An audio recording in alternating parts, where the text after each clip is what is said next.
Hi viewers, welcome to filmy beat. నేను మీ అనుష. ఇప్పుడు cinema ఇండస్ట్రీలో అంటే టాలీవుడ్ అని కాదు, బాలీవుడ్ అని కాదు, హాలీవుడ్ అని కాదు, ఏ సినిమా ఇండస్ట్రీలోనైనా రివ్యూస్ అనేవి చాలా పాపులర్ థింగ్ లాగా మనకున్నాయి. ఎందుకంటే మనం ఒక సినిమా చూద్దాం అనుకుంటే ఫస్ట్ ఈ మూవీ ఎలా ఉంది అని రివ్యూని చదువుతున్నాం, లేదంటే రివ్యూని చూస్తున్నాం. అంతేకాదు, కనీసం మనం ఓటీటీలో ఇంట్లో టీవీ ముందు కూర్చొని ఒక సినిమా చూడాలన్నా కూడా ముందు మనం ఇంటర్నెట్లో రివ్యూ చూస్తున్నాం, ఏ విధంగా ఉంది సినిమా. ఎందుకంటే ఒక 3 years కూర్చొని ఈ సినిమా చూడాలంటే మనకు టైం వేస్ట్ అవ్వకూడదు. కాబట్టి ముందు రివ్యూ చూసి బాగుంటే సినిమా చూద్దాం, లేదంటే వద్దు అన్న సిచ్యువేషన్లో ఇప్పుడు సగటు ఆడియన్ ఉన్నాడనమాట. ఈ నేపథ్యంలో రివ్యూస్ బాగా ఉంటేనే సినిమా చూస్తున్నారు. కాబట్టి ఇటువైపు ఓటీటీలో మంచి అప్లాజ్ రావాలన్నా, లేదంటే థియేటర్లో మంచి టాక్ రావాలన్నా రివ్యూ బాగుండాలి. అయితే ఇప్పుడు మనం చూసుకుంటే తాజాగా మన సూర్యదేవర నాగవంశీ యంగ్ ప్రొడ్యూసర్, ఆయన రివ్యూస్ మీద మండిపడ్డం మనం చూసాం. ఒక ప్రెస్ మీట్ పెట్టి మరి ఆయన మీరు ఈ విధంగా రివ్యూస్ రావడం కరెక్ట్ కాదండి. ఆయన తాజా ఫిల్మ్ మ్యాడ్ స్క్వేర్ విషయంలో ఆయన చాలా ఫైర్ అయ్యారు. మీరు సినిమా బాగాలేదని రివ్యూస్ రాయడం కరెక్ట్ కాదు, దీనివల్ల మా సినిమా కలెక్షన్స్ కానీ మా సినిమా గుడ్ విల్ కానీ పోతుంది అని చెప్పి ఆయన ఆవేదన వ్యక్తం చేయడం జరిగింది.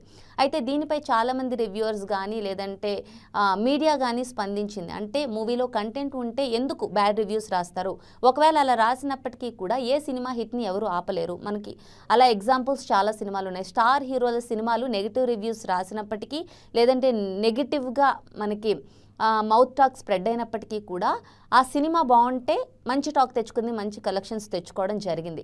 ఇప్పుడు ఏంటి, మ్యాడ్ కన్నా మ్యాడ్ స్క్వేర్ బాగాలేదని చెప్పి చాలామంది చెప్పడం నాగవంశీకి నచ్చలేదు. కానీ మనం రియాలిటీ ఏంటంటే అదే, మ్యాడ్లో ఉన్న హ్యూమర్ మ్యాడ్ స్క్వేర్లో లేదు. ఏదో కామెడీని చొప్పించినట్టు అనిపించింది అని చెప్పి చాలామంది చెప్పారు, చూసిన వాళ్ళు చెప్పారు, రివ్యూవర్స్ చెప్పడం జరిగింది. సో ఇలాంటి రివ్యూస్ ఇవ్వడం కరెక్ట్ కాదు అని చెప్పి నాగవంశీయే కాదు, చాలామంది ప్రొడ్యూసర్స్, ఇప్పటికే చాలామంది హీరోస్ కూడా, స్టార్ హీరోస్ కూడా దీని గురించి మాట్లాడారు.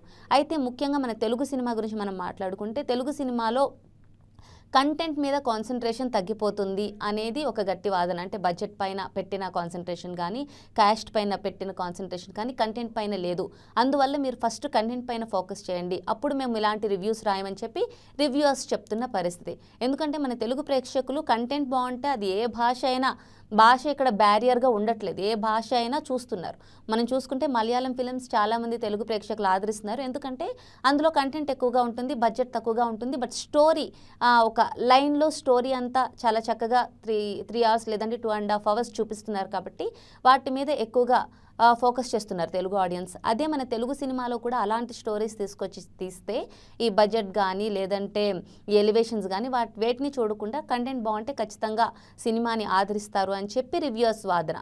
అటువైపు వాళ్ళు డబ్బులు పెట్టే వాళ్ళు కాబట్టి ప్రొడ్యూసర్స్ ఆవేదనలో కూడా అర్థం ఉంది. అంటే రివ్యూస్ చూసి చాలామంది సినిమాకి వస్తున్నారు కాబట్టి మీరు రివ్యూస్ బాగా ఇస్తే మా సినిమాని ప్రేక్షకులు ఆదరిస్తారు అనేది వాళ్ళు చెప్తున్న వాదన. కానీ ఇక్కడ మనం కరెక్ట్ పాయింట్ మనం మాట్లాడుకోవాలనుకుంటే, కంటెంట్ బాగుంటే రివ్యూస్ కాదు, ఎవరు ఏం రాసినా సినిమాని ఖచ్చితంగా ప్రేక్షకులు ఆదరించడం జరుగుతుంది. దీనివల్ల ఫిల్మ్ మేకర్స్ కంటెంట్ మీద కాన్సన్ట్రేట్ చేస్తే బాగుంటుంది అనేది చాలామంది ఆడియన్స్ కానీ లేదంటే రివ్యూవర్స్ కానీ చెప్తున్న మాట. దీనిపై మీకేమనిపిస్తుందో కామెంట్స్ ద్వారా మాకు తెలియజేయండి.